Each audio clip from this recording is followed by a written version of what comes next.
The first step you need to do is add a layer of glue on the sides of your cheeks.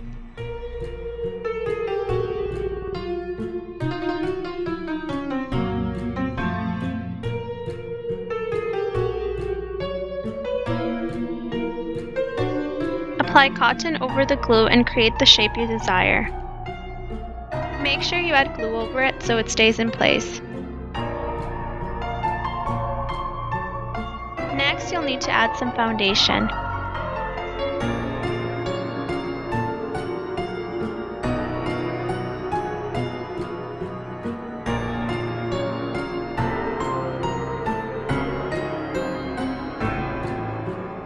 Apply red and black cream makeup inside your wound.